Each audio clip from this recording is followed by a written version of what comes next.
There is a strange possibility that most of us don't seriously consider. You can spend decades building a life you never consciously chose. You can pursue a career because it seemed respectable. You can chase money because somewhere along the way you learned that money meant success. You can stay in relationships because leaving feels like failure. You can buy things because people around you bought them too. You can adopt political opinions, ideas about love, ideas about strength, ideas about happiness, ideas about what a man should be, what a woman should be, and what adulthood should look like. And never stop long enough to ask, do I actually believe this? Or did I simply inherit it? That's the uncomfortable beginning of philosophy. Before asking, what should I accomplish? What should I own? Where should I live? Or what should I become? There's another question underneath all of them. Who is the person making these decisions? And how well does that person actually know themselves? Today, we're opening the first file in this series. Not money, not success, not relationships, not death, not happiness, but you. Because before we examine life, we have to examine the person living it. Welcome to episode 1 of our Life Philosophies series, Know Thyself. Why self-knowledge comes first. This isn't going to be a personality test. I'm not going to tell you that discovering 4 adjectives about yourself will unlock your destiny. And I'm definitely not going to pretend that human beings can completely understand themselves. The philosophical problem is much more interesting than that. Self-knowledge asks us to investigate our own beliefs, desires, motivations, values, habits, contradictions, assumptions, and mental states. Contemporary philosophy often uses self-knowledge more narrowly for knowledge of our own thoughts, feelings, beliefs, and desires. Philosophers disagree about exactly how reliable that knowledge is and whether we have some privilege, access to our own minds. For this episode, we're going to use the term somewhat more broadly. We're asking, what do I believe? What do I value? What do I want? Why do I want it? What am I afraid of? What influences my decisions? And perhaps most importantly, how much of what I call me have I actually examined? That distinction matters because familiarity with yourself is not necessarily knowledge of yourself. You've been with yourself your entire life. That doesn't automatically mean you've been paying attention. The instruction to know thyself is ancient, but one of the most influential figures associated with the broader philosophical practice of self-examination is Socrates. And Socrates is an unusual place to begin because he left us no writings of his own. Our knowledge of him comes through other people, especially Plato. And scholars today still debate how precisely Socrates presented in those works corresponds to the historical man. That uncertainty is worth saying out loud, because philosophy shouldn't become mythology merely because an idea is old. But Socratic character Plato gives us presents an extraordinary model. Socrates encounters people who possess reputation, expertise, confidence, and social standing, and he asks questions. What is justice? What is courage? What is virtue? What do you mean by that? How do you know? Does that definition still work in that situation? And something interesting happens. People who initially appear certain begin discovering that their certainty is much stronger than their understanding. Socrates himself becomes associated with a different kind of wisdom, recognizing the limits of what you know. The Stanford Encyclopedia of Philosophy describes the Socrates of Plato's Apology as examining politicians, poets, and craftsmen who often believe they understood important matters better than their explanation could justify. Socrates' advantage was not that he possessed every answer. It was that he recognized his own lack of knowledge on important questions. That's a profound reversal. We usually imagine wisdom as accumulating answers. Socrates suggests that wisdom can also begin by recognizing which answers you don't actually possess, and that matters enormously when the subject is yourself. Imagine I ask, what kind of person are you? You might say, I'm patient, I'm independent, I'm generous, I'm loyal, ambitious, easygoing, disciplined. Those may be accurate. But now, philosophy enters the room. How do you know? You say you're patient, but when? With whom? Under what conditions? Are you patient when you're rested, but impatient when you're stressed? Patient with strangers, but not your family? Patient when nothing important is at stake? You say you're independent. Do you mean financially independent? Emotionally independent? Intellectually? Or do you mean that independence is a part of your story you like telling about yourself? You say you're generous. Generous with money, time, attention, forgiveness, credit? Suddenly, a simple statement, I'm a generous person, becomes an investigation. That investigation isn't meant to destroy your identity. It's meant to make your identity more accurate. And accuracy matters because you make decisions using your understanding of yourself. So, think about self-knowledge like a map. A map doesn't determine where you're going. But if the map is wrong, even a perfectly chosen destination becomes difficult to reach. Imagine your internal map says, I value freedom. So you structure your life around freedom. But after careful examination, you discover something. Maybe you don't primarily value freedom. Maybe you value security. You enjoy the idea of freedom. But when freedom requires uncertainty, you consistently choose stability. That's not necessarily a defect. Security is a legitimate human value. The problem wasn't valuing security. The problem was using the wrong map. Or suppose you tell yourself, I want to be successful. Okay, what does successful mean to you? Money, autonomy, recognition, mastery, family, contribution, status, peace, adventure, or even time. If you don't define the word, you can spend 20 years pursuing somebody else's definition. That's one of the dangers of an unexamined life. Undefined words can quietly control defined decisions. You can organize your entire existence around success without ever determining what success means to you. None of us begins from zero. Before you're capable of philosophical reflection, people were already teaching you how the world works, whether it's family, school, religion, culture, neighborhood, media, friends, economics, history.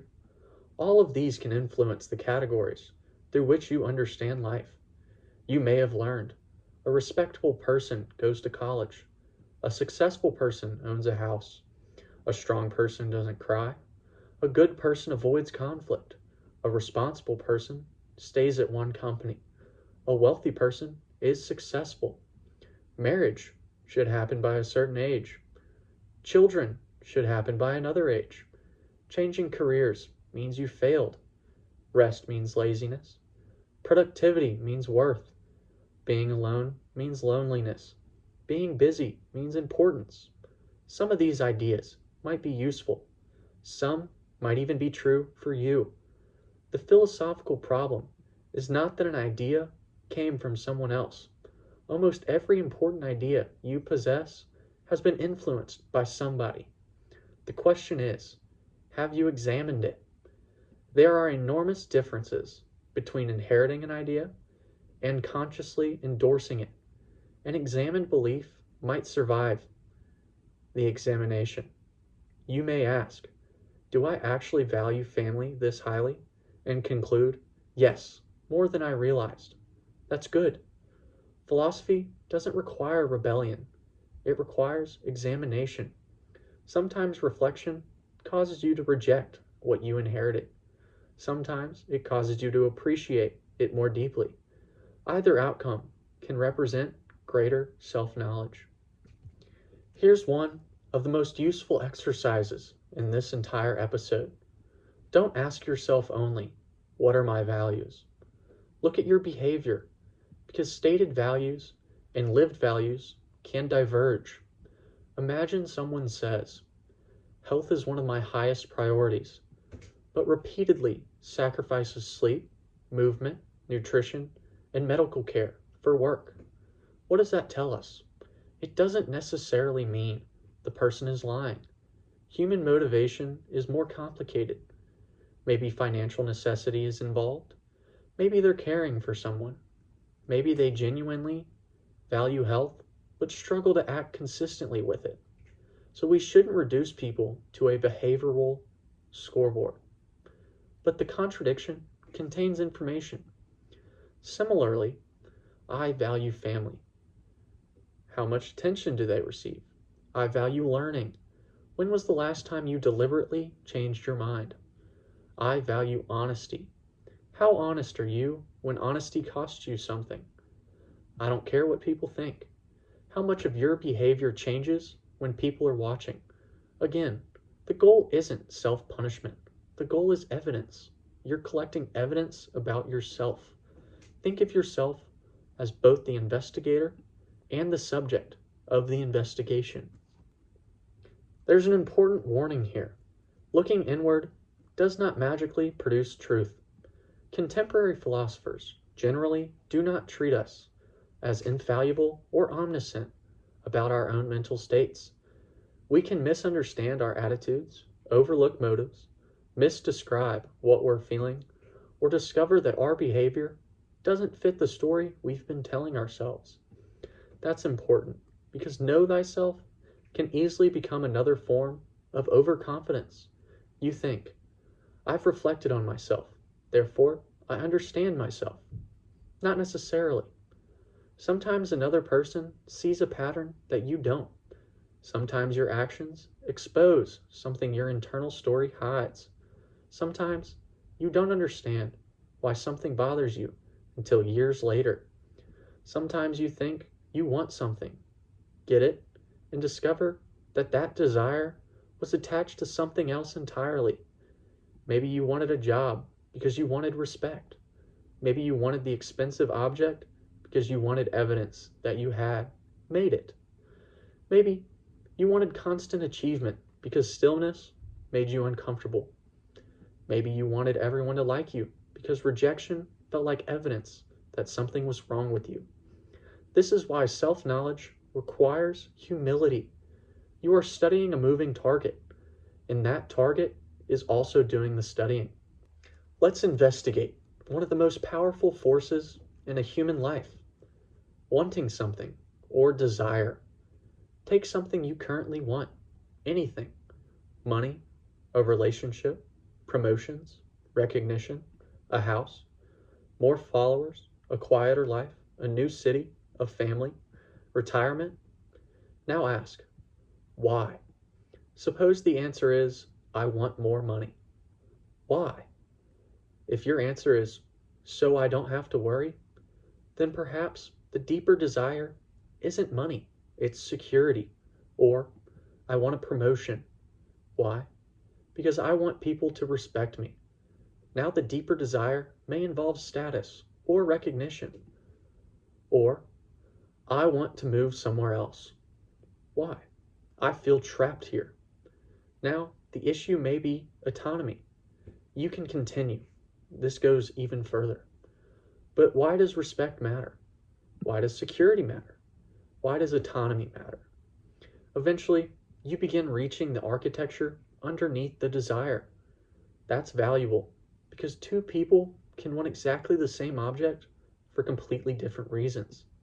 And therefore, getting that object can affect them completely differently. Now, reverse the process. Instead of asking, what do I want? Ask, what am I avoiding? Failure, embarrassment, loneliness, conflict, disapproval, uncertainty, looking foolish, starting over, being ordinary, disappointing your family, finding out you're wrong. Fear isn't automatically something to conquer. Sometimes fear is rational. If a car is moving towards you, fear is useful. But psychology fears can also reveal hidden values and assumptions. Suppose you desperately avoid being wrong. Why? Maybe somewhere underneath that fear is the belief: if I'm wrong, people will think I'm unintelligent. Now we're getting somewhere. The issue wasn't the mistake. The issue was identity. Or suppose you're terrified of changing careers. Maybe the fear isn't simply financial uncertainty. Maybe you're afraid that changing direction would force you to admit that 10 previous years didn't lead where you expected. That's a completely different problem. Self-knowledge doesn't instantly remove fear. It helps you name what you're actually afraid of. And named problems are easier to examine than unnamed ones. You will eventually discover contradictions. That's not evidence that you've failed at self-knowledge. That's evidence that you're human. You can value freedom and security, love someone and need distance from them, want recognition and dislike attention, value ambition and want peace. Believe money isn't everything and still deeply desire financial success. You can want change and fear losing familiarity. You can be confident in one environment and deeply insecure in another. Philosophical reflection doesn't require reducing yourself to one perfectly consistent slogan. The more interesting question is, what happens when my values collide? Because that's when values become real. It's easy to say, I value honesty. Okay, what happens when honesty threatens belonging? Like, I value family. What happens when family conflicts with independence? I value ambition. What happens when ambition costs health? I value freedom. What happens when freedom produces instability? Now you're not merely listing values, you're discovering their hierarchy. So, why does any of this matter? Because poor self-knowledge can become expensive, not only financially, but it can cost you years of your life. Now imagine climbing a ladder for 20 years and eventually discovering you didn't actually want what was at the top. Imagine staying in a life because it satisfies a definition of success you stopped believing 10 years earlier. Imagine repeatedly choosing partners according to a pattern you never noticed. Imagine earning enough money to finally have freedom and discovering you never learned how to stop working. Imagine sacrificing relationships for status, only to discover that status never provided the feeling you expected it to provide. The tragedy isn't simply making a wrong decision. Everyone does that. The deeper problem is repeating decisions from an assumption you never examined. That's why Socratic questioning remains powerful. The Socratic project is tied to concern about how one lives. Beliefs matter because we're forced to live according to some understanding of what is worthwhile, good, just, or important. Examining those beliefs gives us a chance to discard weak ones rather than unknowingly building them into our lives. There's another danger. You can become so obsessed with understanding yourself that reflection replaces living. Every feeling becomes a puzzle. Every decision becomes an identity crisis. Every conversation becomes evidence. Every mistake gets analyzed for 3 weeks. That's not necessarily wisdom. At some point, knowledge has to return to action. The purpose of asking, what do I value, isn't merely producing an impressive answer. It's helping you decide how to spend Tuesday. If you say family matters, call them. If creativity matters, create. If health matters, make room for it. If freedom matters, ask what dependencies you're building. If learning matters, expose yourself to ideas capable of changing your mind. If kindness matters, practice it when nobody rewards you. Philosophy becomes meaningful when abstract principles begin changing ordinary behavior. So, let's make this usable. You don't need a monastery. You don't need a philosophy degree. You need a little time and enough honesty to tolerate uncomfortable answers. So go grab a blank piece of paper and write these questions. What do I say matters to me most? Write the answer. Then, what does my behavior suggest matters to me most? Then compare them. Next, what am I currently pursuing? Then, why do I want it? Then ask why again and again. Next, what am I currently avoiding? What fears underneath that avoidance? Next, which beliefs about a good life did I inherit from other people? Don't reject them automatically, just identify them. Then ask, do I still endorse these beliefs? Next, where are my biggest contradictions? Maybe you want peace, but create constant stimulation. Maybe you want freedom, but continually increase your obligations. Maybe you want deep relationships, but protect yourself from vulnerability. Don't judge it yet, just document it. And finally, if nobody could see my life, what would I still choose? That's a powerful question. It removes applause, status, Instagram, your resume, and the ability to impress someone at dinner. So what's left? You might discover that some desires disappear and others become stronger. So pay attention to both. There's another part of Socrates worth keeping. He didn't simply question other people's certainty. His philosophical identity was built around acknowledging his own limitations, and that matters. Because self-knowledge shouldn't end with, now I know exactly who I am. It may end with something more mature. I understand myself better than I did, and I know there are things about myself I still don't see. There is strength in that sentence. The philosophical tradition surrounding Socrates treats recognition of one's ignorance not simply as failure, but as something potentially constructive. Knowing you don't know gives you a reason to investigate. Certainty can close a question, but curiosity keeps it alive. And you should probably remain a question to yourself for your entire life, because you're always changing. New experiences reveal new characteristics. Responsibility changes you. Loss changes you. Success changes you. Love changes you. Age changes you. Failure changes you.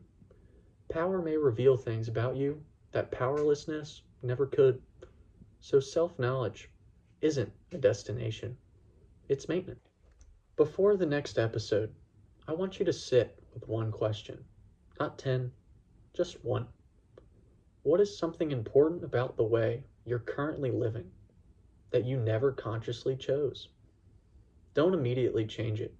First, identify it. Maybe you consciously chose it after examining it. That's completely legitimate. But turn the unconscious assumption into a conscious decision, because there is a major difference between them. This is simply how life is, and I've examined this, and this is how I chose to live. That difference is the beginning of philosophy. So, let's close our first file.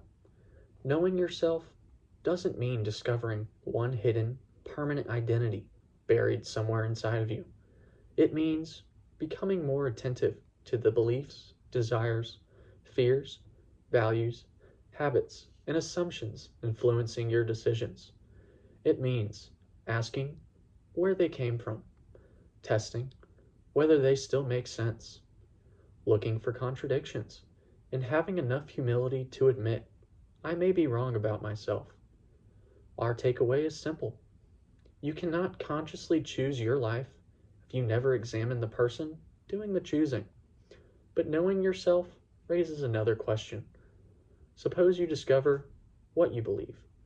How do you know whether those beliefs are any good? Suppose You've inherited assumptions about success, morality, happiness, and relationships. How do you examine them? That's what takes us directly to episode 2, the examined life, and are you actually thinking about how you live? Because knowing yourself is only the beginning. Next, we examine the life that self is building. Until then, don't rush to find another answer. Find one assumption worth examining and questioning.